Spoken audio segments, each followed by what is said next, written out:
Hi, my name is John Smith. Welcome to Kingdom Real. And today I'm very excited to have my guest here, my friend Darnell Wills. Welcome to the program. Hey, thank you. Good to have you here. It's an honor. So, Darnell, tell us a little bit about your family of origin. What the family you grew up in, what was it like, and a few descriptions about that. Well, I came up, with a silver spoon in my mouth and kind of took it out. I grew up in a, two-parent home, and, my dad worked at GM and my mom worked for the state, and then she started working when I was 5. Then, 5 kids just came, out of nowhere. Wow. So there was 6 kids total or 5 kids total? Yep, 6. 6 total. Wow. And you're the first? Yeah, I should have said 5 kids proceeded after me. Yeah, well, we got it. Okay, cool. So where was hometown? Lansing, Michigan. Lansing. Okay, great. So if you were to think of a couple of memories, growing up with 5 siblings, mom and dad, what are some of your favorite memories of childhood? Taking trips to Mackinac Island, Porcupine Mountain, Sioux Locks, Sault Ste. Marie, all over. Wow. So you toured through Michigan and some of the great sites here. Mm-hmm. Yeah. Oh, that's great. That's great. So let's see. You're firstborn, and how many brothers, sisters? Got 2 brothers and 3 sisters. 2 brothers, 3 sisters. Right. Brady Bunch. There you go.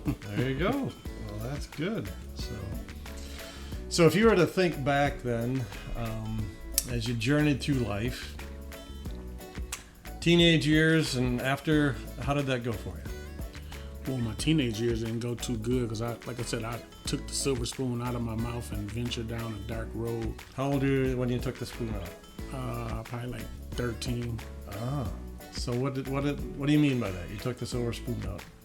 Well, basically, I had pretty much, if I couldn't get whatever from my parents, I can get it from my grandfather. If I couldn't get it from my grandparents, I get it from my aunts. Okay. And so I had various family members that I can, get whatever I wanted or needed. Mm-hmm.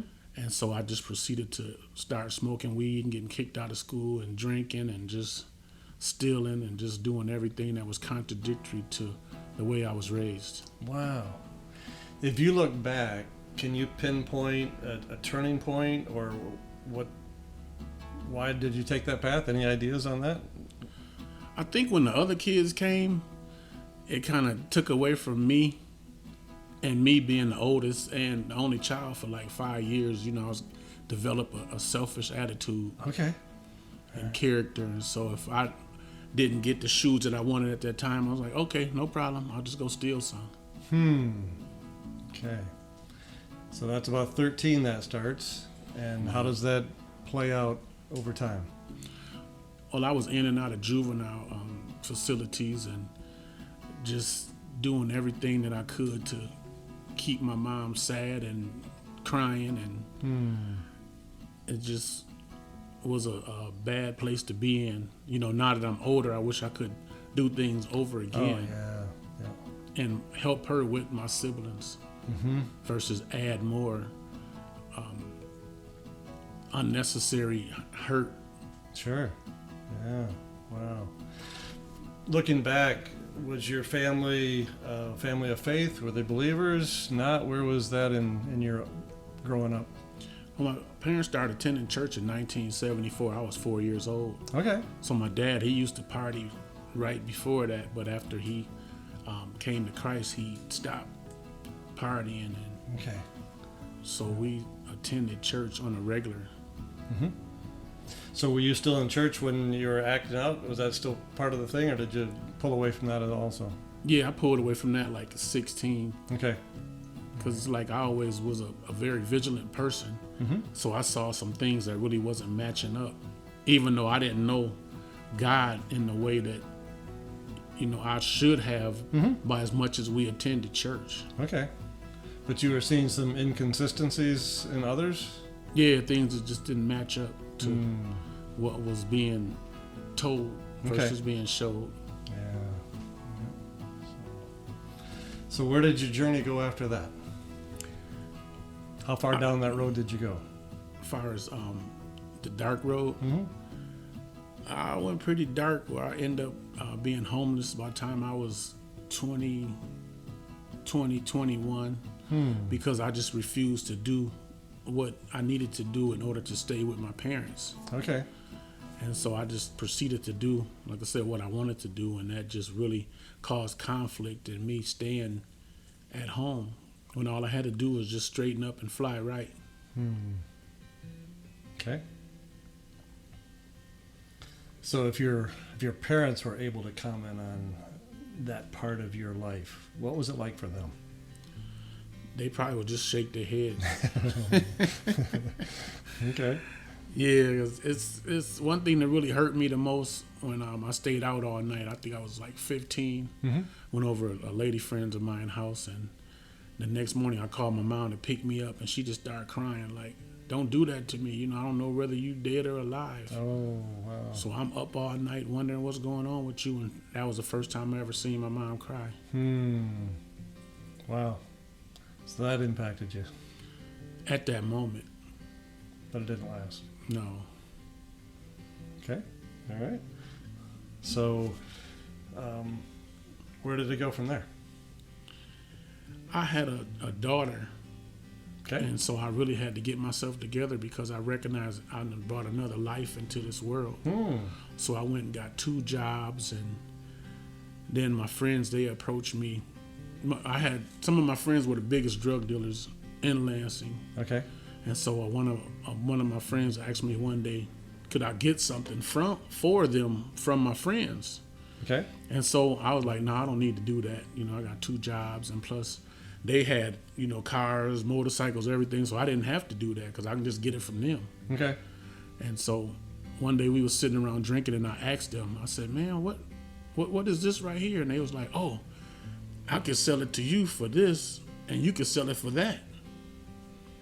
And so it's like if I take something that he gave to me for $500, then I go sell it for $1,000, and that's where it just took off from there. Wow. And how far did you go with that?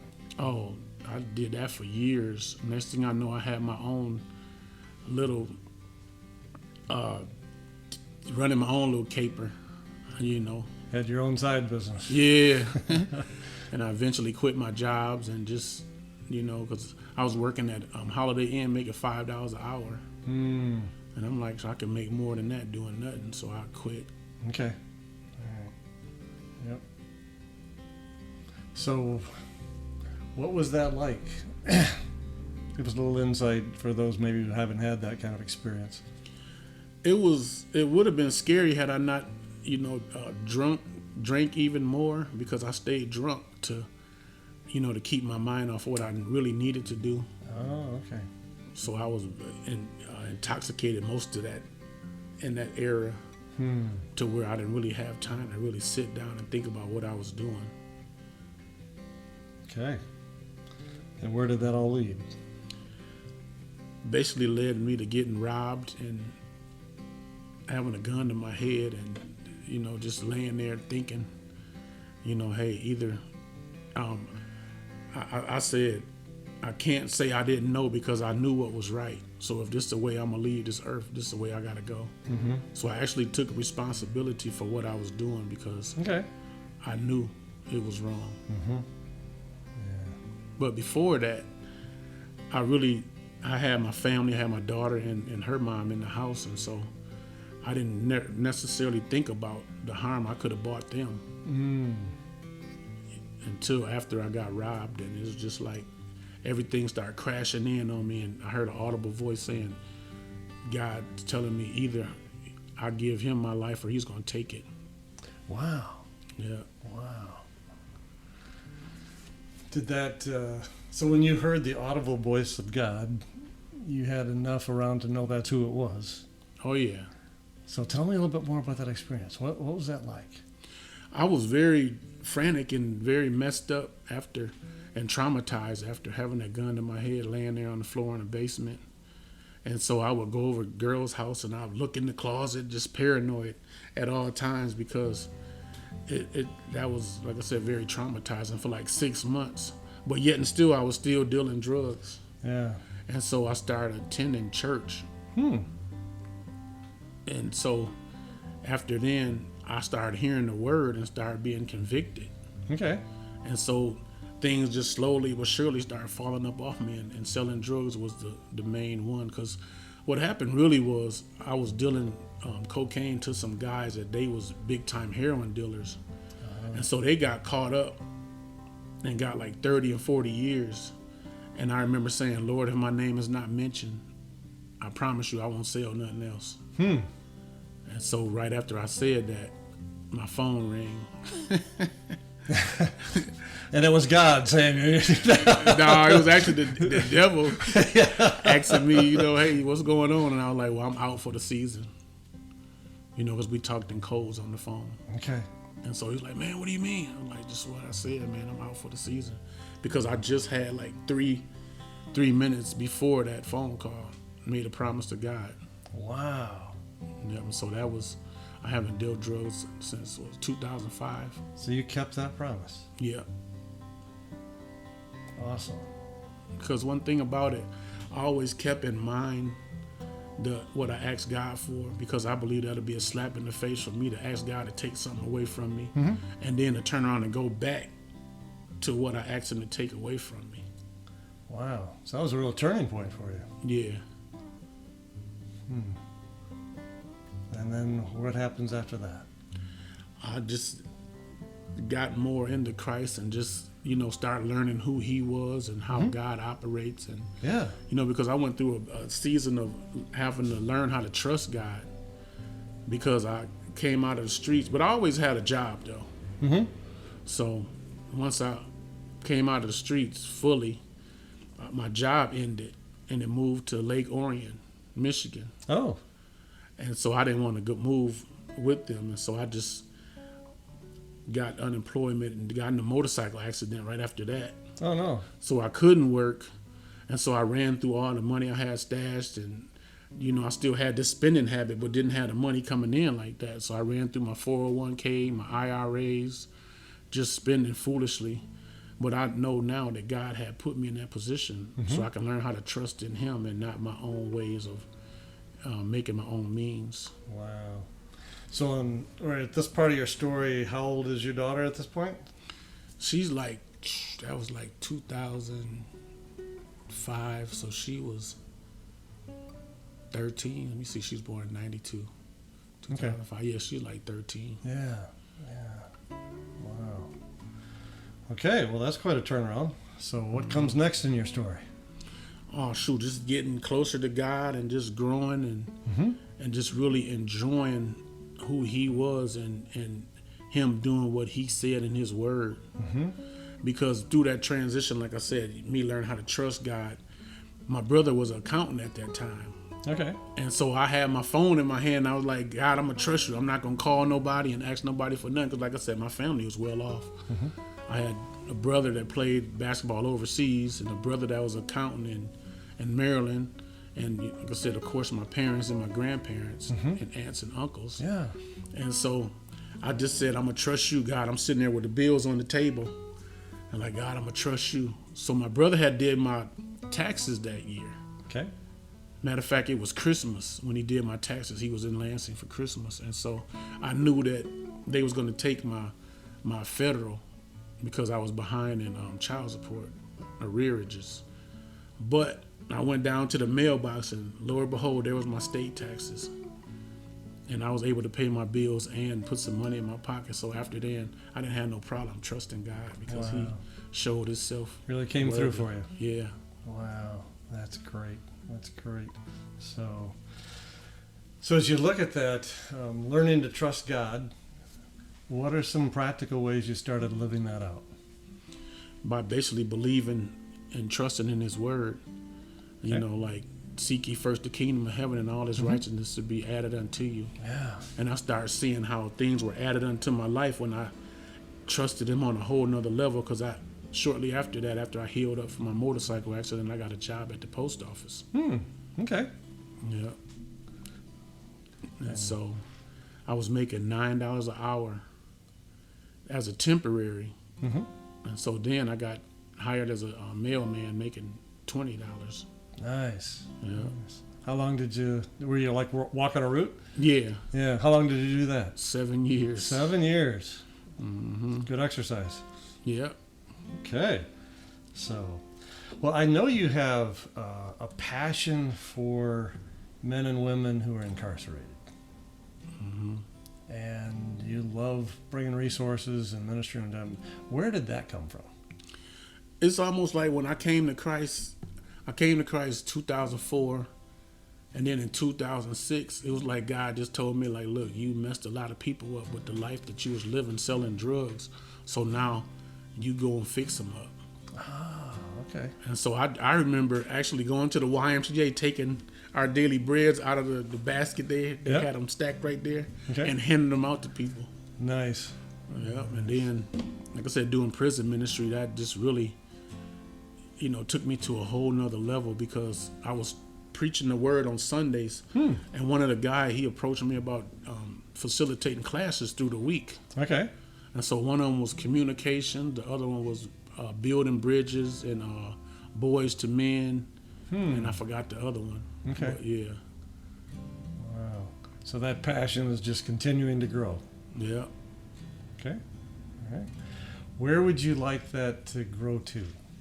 In other words, if you kind of were thinking of your vision, your dream, and that area of your life, what might that look like?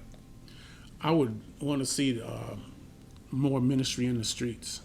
Tell me more about that. Because before I came to Christ, I really didn't know how to come to Christ. Yeah. Because I was just born to know how to go to church. There's a difference, isn't there? Yeah. So just going to church, just sitting there, we went one of them sanctified churches, and so they would clap and shout, and then once the preacher started preaching, me and my buddy would go to sleep because they really wasn't talking about nothing anyway. Okay. And so that was like boring, but once you start knowing who God is for yourself, you start recognizing how misled you really were. Okay. And how incapable they were to teach the word, because they really didn't have a relationship with God. Yeah. Wow. So ministry out in the streets. Yeah. Okay. Is that something you're going to need help with? Oh yeah, it's, what the Bible said, the harvest is plentiful, but the laborers are few. Because it's what the Bible said, he that wins souls must be wise. So it's impossible to win souls if your soul has yet to be won. You can't win street people with them 1 or 2 verses that you might know. Okay. So you have to have a really transformed life in order for them to see. Okay. Because that's what people, they want to see what you talking about. They don't want to hear it. Show me. Yeah. So it's like once you start bearing fruit, then that's when people say, oh, okay. Yeah, he knows something. Because especially like me, people know who I was and they know how I am now. Yeah. Okay. Well, that's good. Yeah. So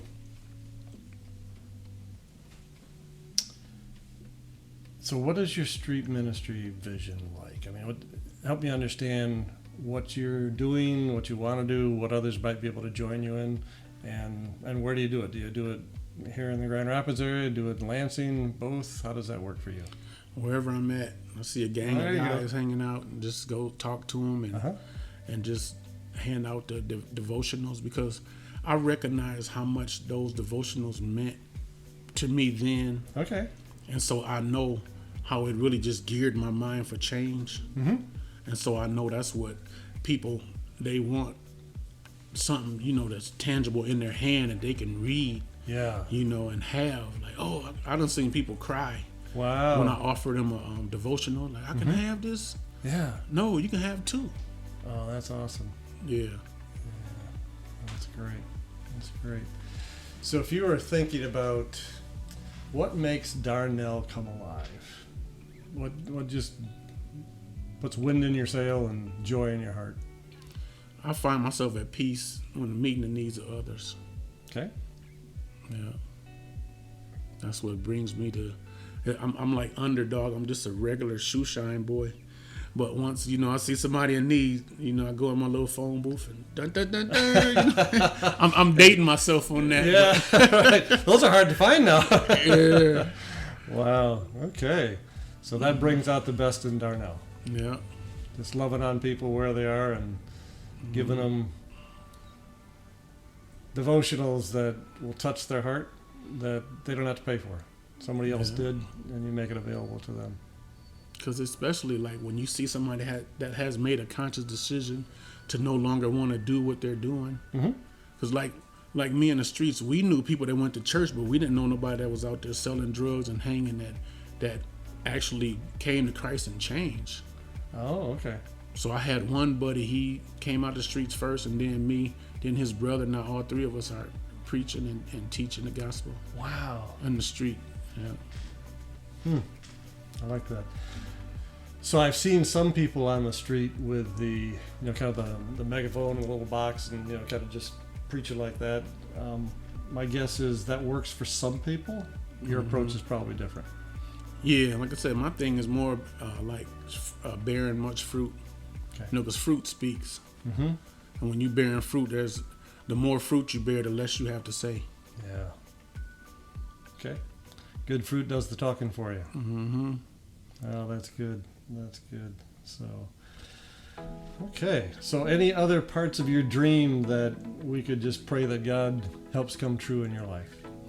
Yeah, I would like to make that a full-time job, just doing ministry, just traveling from here to there and writing books and doing videos, because that's what, people, they really like to see. Quick, like I do 1-minute videos and 5-minute videos, and it's like, people, they really don't have, they have time, they just don't really want to sit down and watch a 30 or 40-minute video unless it's somebody talking about something real heavy. Yeah. Like what y'all doing here. Okay. Yep. Yeah. So there's a place for those short videos and those short books. Oh yeah. Sometimes if the book is too thick, people aren't going to read it, but sometimes just a little thin one that'll get at it. Some people really like that. So, well, that's cool. We'll hope to pray that in with you, walk alongside you, and help you as much as we can with that. Good. And another thing is too, I would like to go to churches and help discipleship, men or women. Okay. Because a lot of churches, their discipleship program is this what we believe.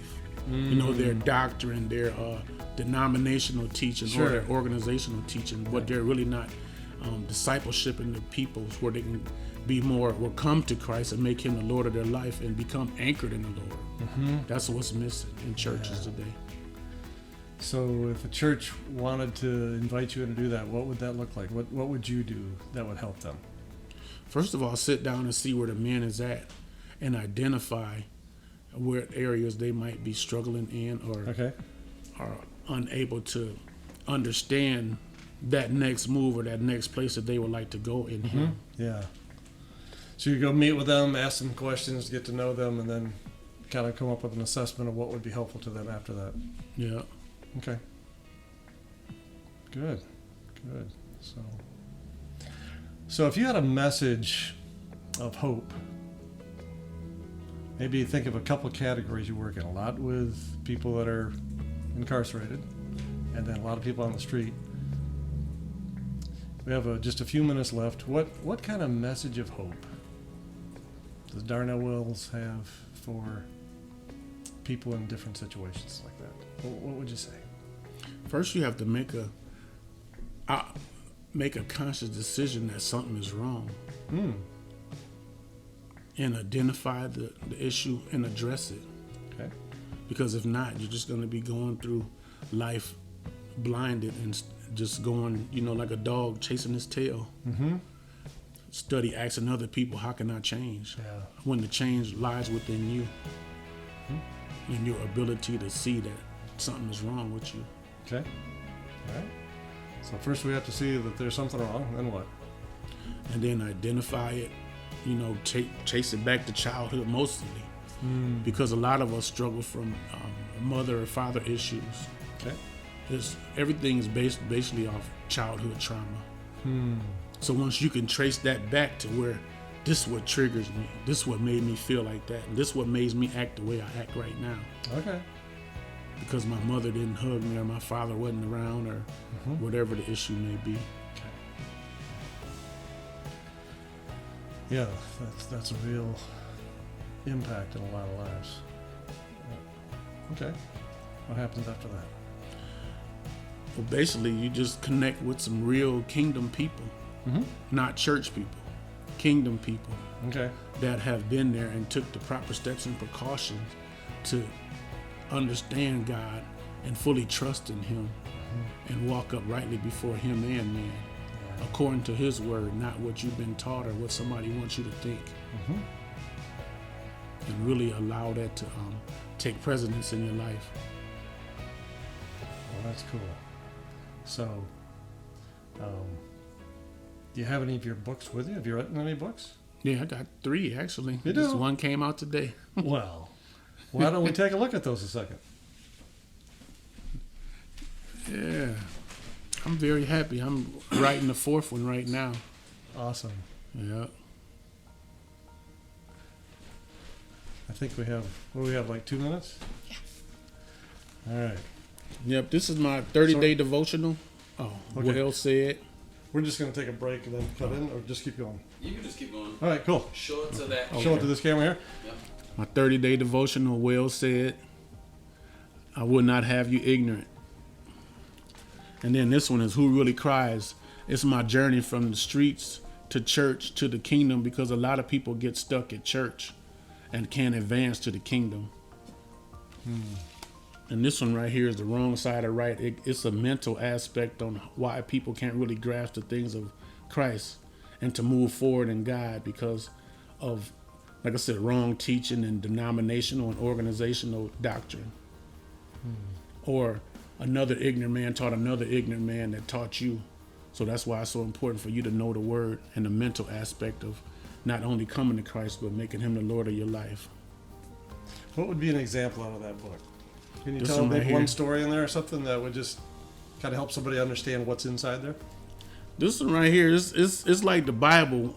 You have to read it a couple times because you get more out of it. Because, like I said, anything that's psychological, it's going to really require you to do some digging. And so this is not a fly-by-night.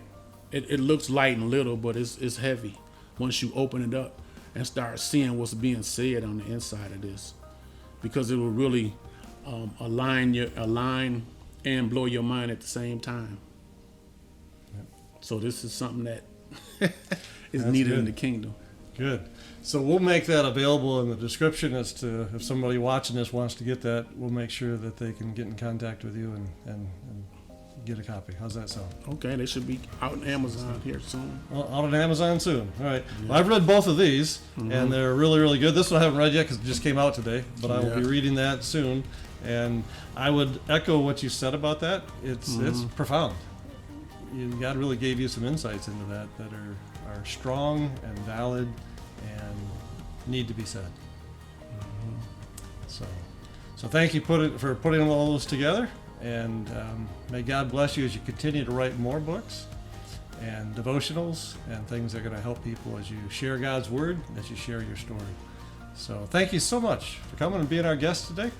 Thank you for having me. Yeah, you're a very special friend, and God has big plans for how He's going to continue to use your life in His kingdom.